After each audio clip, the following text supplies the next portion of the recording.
Hey everyone, welcome to Mullers on the Move. We're a family of 5 traveling around the United States doing locum healthcare assignments.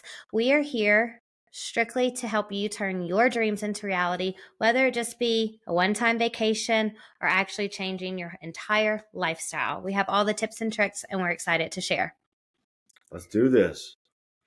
We have many pros and cons to what we do here. We've been doing this for almost 3 years now, traveling across the country. So I'd say we're decently experienced now. We've done it a couple times, only 9 moves in about 3 years with 3 kids. And as I am preparing for our next move in just under 2 months, starting to filter out what we don't need anymore. We're getting rid of car seats and strollers. When we started this, we had a 1.5-year-old and we were moving. Insane to think about. We were moving with a crib. And Yeah. now, like he's Gave the crib to the church. Yeah, he's too big for the hiking backpack and the strollers and all the things. So Don't cry. I know it's crazy to think he has lived longer on the road than he did at home. Yes, that's very. He has literally grown up. It's almost become second nature to us now too. Just packing up and moving. It's really all mindset, mind over matter. You know, a lot of people can't even fathom moving once. Better yet, packing up a whole house and 3 kids and picking a whole new assignment, a whole new credentialing process, a whole new state licensing process. Every 3 months we were doing that initially. Then we changed every 6 months. And this assignment this is the only one we've actually ever extended on here in Colorado. And now we're bored because we haven't had to pack up the house. We're bored with an extension. We're like, what are we doing here? It really is true. So we have done a deep dive in some previous episodes on exactly how we move, how we pick our housing, what we do with our house back home. But we get a lot of the same questions between Instagram and in person and email. And so today we just wanted to do an overview of a couple of our top 5 to 7 most frequently asked questions. Everything from anesthesia assignments to just general traveling with kids.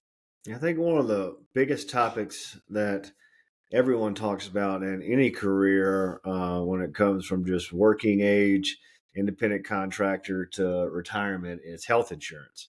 So what does a locum healthcare provider, I'm a locum CRNA, she's a nurse practitioner. What do we do for health insurance? Let's just go there. What do we do for health insurance?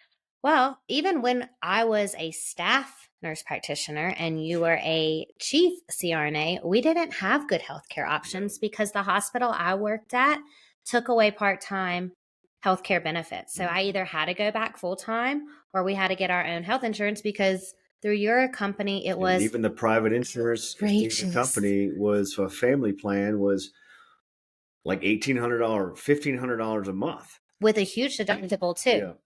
So I actually had been in contact with agents prior to us moving just because of my employment change. And then it was beneficial when I had my own company. And then obviously when we started moving. So we actually have an insurance agent that we will have on the podcast soon because he has been absolutely amazing for us.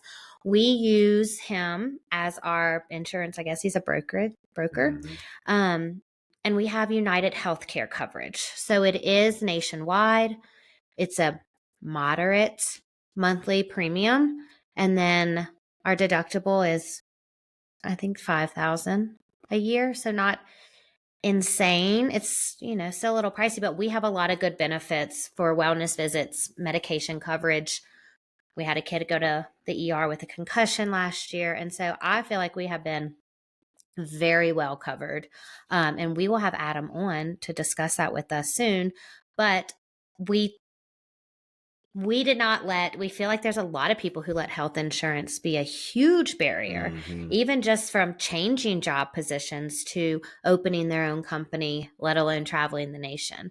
So we did not view healthcare as a hurdle. Like we found coverage nationwide and luckily with an amazing agent. Yep, without a doubt. And you hear some people talk about the Christian Shares ministry health insurance programs that are very reasonable monthly plans, but also a very high deductible. Yeah, a lot of out-of-pocket pay. A lot of out-of-pocket pay. Just about everything's out of pocket.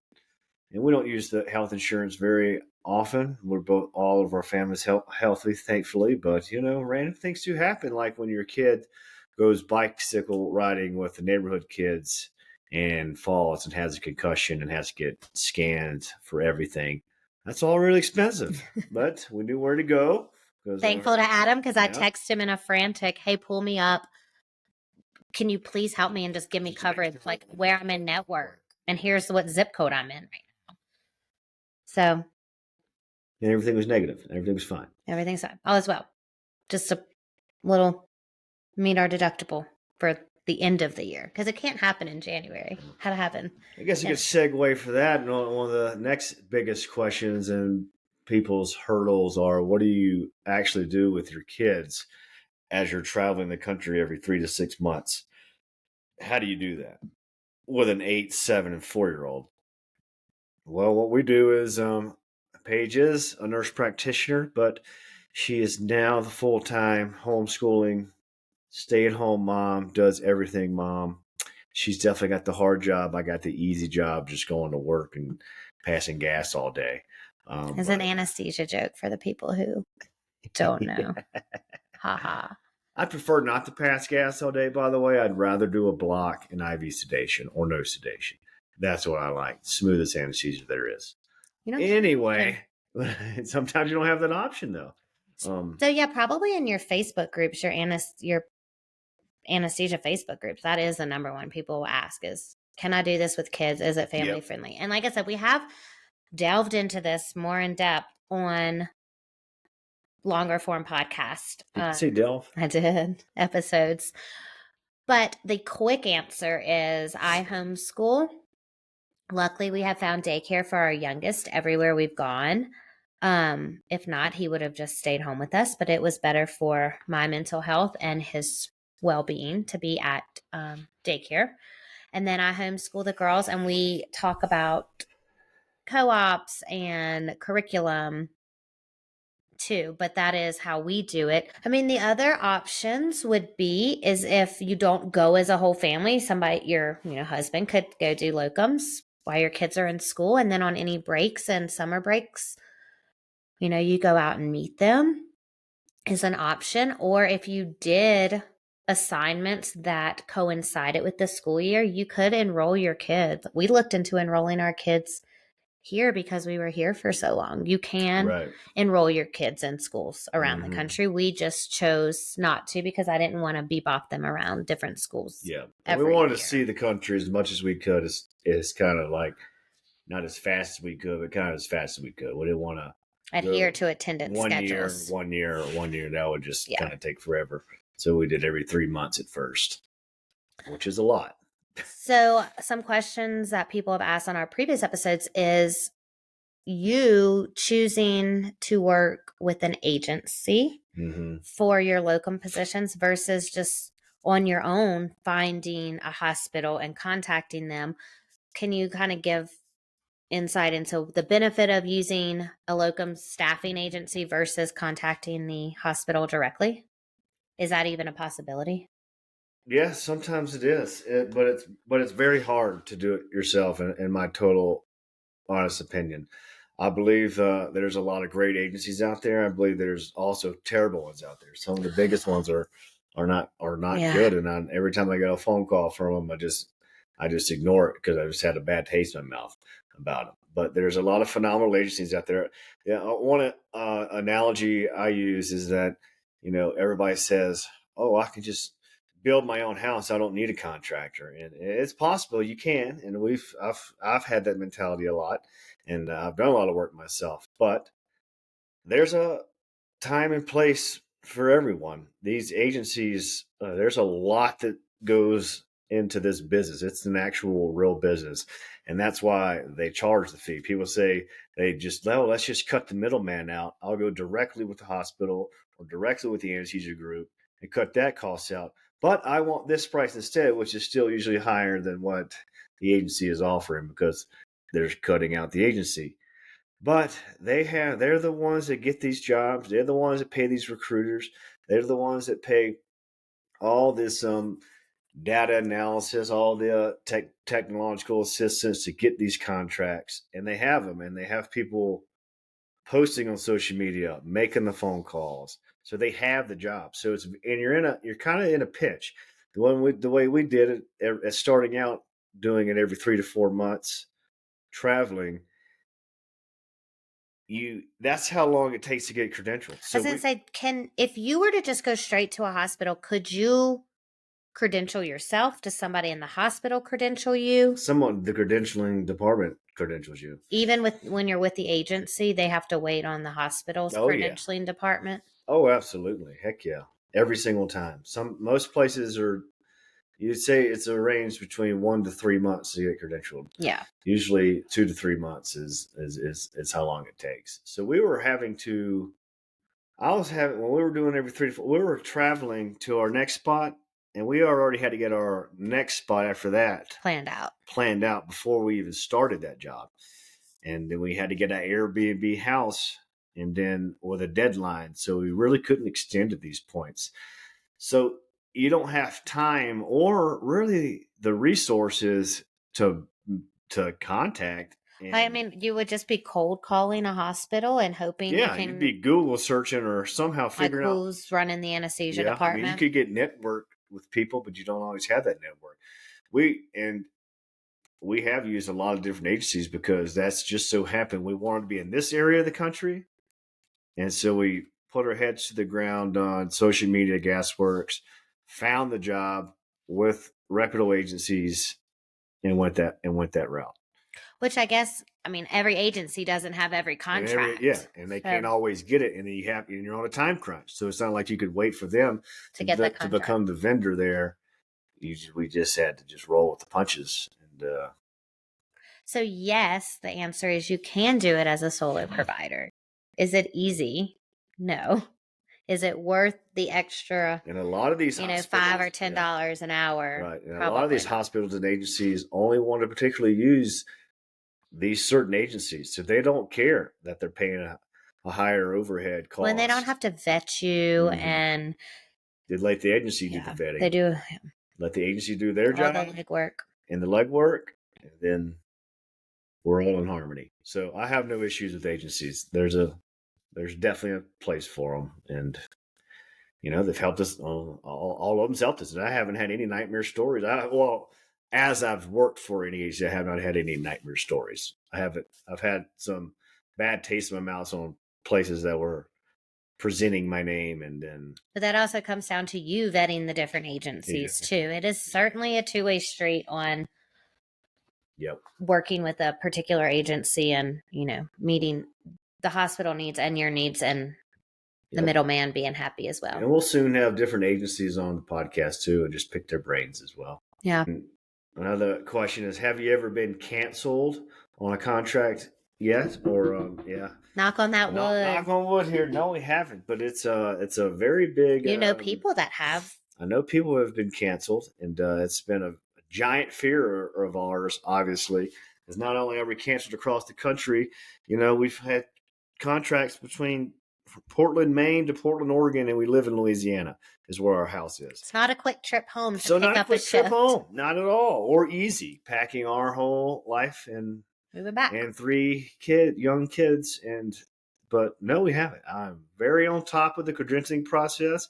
I don't care how annoying I will be to any recruiter or credentialing personnel. I'm going to make sure I'm getting credentialed before I start. You are a squeaky wheel. All my ducks are in a row. You have to make sure all your ducks are in a row. And you want to make a phone call and talk to someone on a leadership role at that hospital too, and make sure you're on the schedule. Make sure everything is copacetic. You want to. Yeah, you could be credentialed and you show up and you're not even actually scheduled that day. Say if you get one of the, and you want to have a trustworthy agency nowadays. You really do. Crew, phenomenal. Direct hire, phenomenal. Recruiting resources, great as well. There's a lot of great agencies out there. If y'all need any references on agencies, shoot us an email at mullersonthemove@gmail.com or on Instagram, Mullers_on-the-move. And we have plenty of agencies that we've vetted that we can refer you to. Yep. Anything else on anesthesia topic that you get frequently? Yeah, what do we do with our house back home? And we do have a whole We have a whole podcast on that one too. And, we rent it out. We Airbnb rent it out. We feel like that's better than a long-term rental. It's a short-term rental, and it's done well for us. And it does take. It can be, more time-consuming with being a host, but you can also sub all that out with Airbnb host and other thing. But that is what we do. We Airbnb our actual home. Yep. And no real horror stories from that. Just wear and tear on houses, but normal wear and tear. Nothing our 3 kids wouldn't have already done. Yep. I get some other just general travel questions like flying with 3 kids, flying with a baby, staying organized while we travel. I do have an Amazon storefront that I will link below that I put some of my favorite products in for flying with kids or organized packing. What would your tip be for flying with kids? Snacks. Don't have any expectations. We have had some very stressful flights with our kid, just having meltdowns, throwing a laptop over the seat because of cough syrup. They never were sick until we walked on the plane and then coughed for a straight 6 hours. You just have to literally expect the unexpected and know that you're not always going to be prepared for that situation. You cannot control the people around you and their feelings. And I have just come to not care about the adults that are sitting around us. Yes, we try to be very respectful, but they make noise canceling headphones now. If you don't want to hear other passengers on the plane, then you should have some headphones. You know that there's going to be kids on your flight. You do know that kids don't act right on a flight. Like kids are kids. Kids are kids, whether they are outside in the middle of the forest or confined on an airplane. So if you're an adult flying and there's kids on your plane, just give those parents a little bit of grace because trust me, they don't want to listen to those kids either. And we just don't have a choice. And it is a very short-lived experience that is well worth the memories. Make sure you pre-register your credit card for the alcoholic beverages. I bought the man next to me like a snack pack the other day because he didn't order a drink, but he ordered a snack box. I was like, I will pay for that, sir, because he was kind.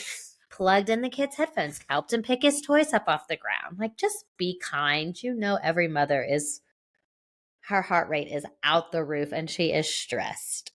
For staying organized, how do you pack your kids when we go on the trips? Sometimes right before we walk out the door, the whole suitcase is just packed, and then I just zip it up and put it in the car. The magical thing. So some kind of magical packing fairy in our house, and that's how I do it. Same as the trailer every move.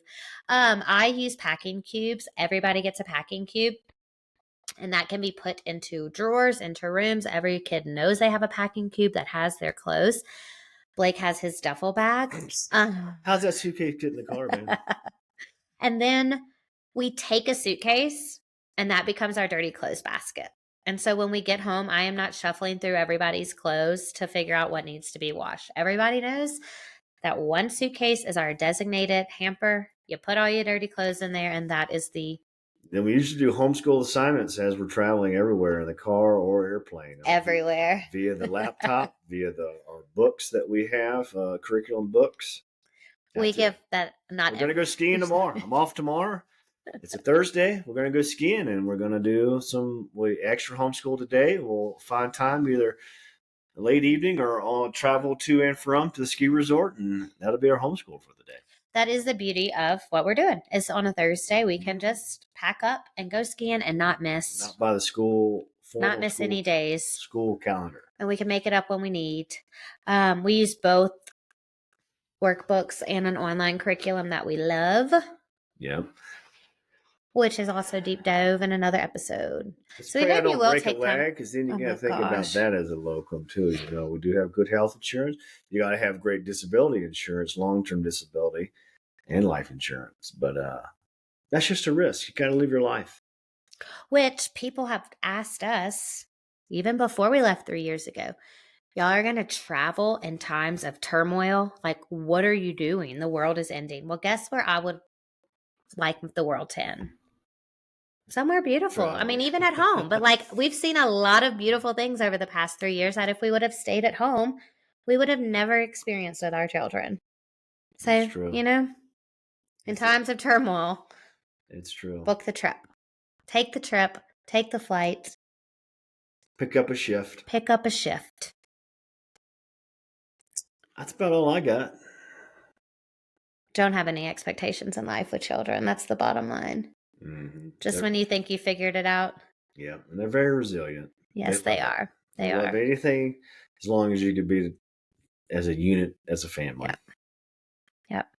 So if you have any other questions, those are our most frequently asked ones. But if you have anyone that you want us to address, shoot us an email, find us on Instagram. I'll have all our show notes below, all our links there, and a link to the Amazon storefront with all my tips for flying or packing with kiddos and some homeschooling resources in there as well. Yes, indeed. All righty. We'll see you. Till next time.